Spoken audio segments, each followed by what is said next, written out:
إذ يتلقى المتلقيان عن اليمين وعن الشمال قعيد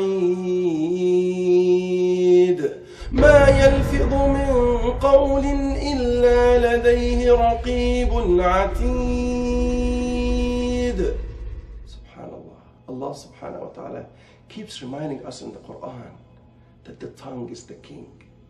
Any utterance that comes out of our mouth, there are two angels here waiting for anything that comes out of your mouth, and it's recorded either here as a good deed or either there as a bad deed. So we want to keep the one on the right hand side busy all the time so that we can accumulate many hasanat. So when the payday come on the day of judgment, we'll find lots of rewards, lots of good deeds that will take us to Jannah, inshallah. Ameen. Now there was a king who saw a dream, and he asked someone to come and interpret the dream to him. When the interpreter came and the king started relating the dream, he said, I have seen that all my teeth have fallen down. And the interpreter was like, A'udhu billah, I seek refuge with Allah. And the king said, what's wrong? What does the dream mean? He said, it means that all of your family members, your wife, your children will die and they leave you alone as the king. And the king got so mad and upset, and he ordered that interpreter of the dreams to be imprisoned. But yet he asked for someone else to come and interpret the dream for him. So the other interpreter said, that means you will live a very long life. You will be the longest one amongst the members of your family to live, and you will be the king till the end of your life. Allahu Akbar. The king was so happy with him, and he gave him gifts. Now, is there a difference between the content of the interpretation of the dream between the first interpreter and the second one? No. It was how the message was delivered.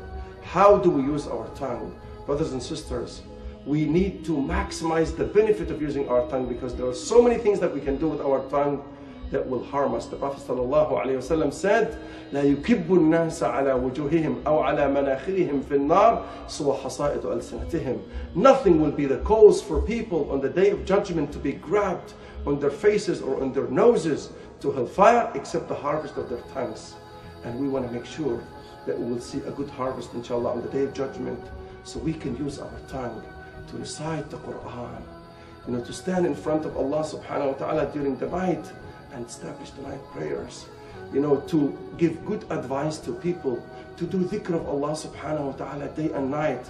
We want to make sure that the tongue, as the king of the organs, is used the best way ever, because as the Prophet ﷺ said in the hadith mentioned in both Musnad Imam Ahmad and At-Tirmidhi, he said that every day all the organs humble themselves in front of the tongue and they say, listen, it's us that follow you.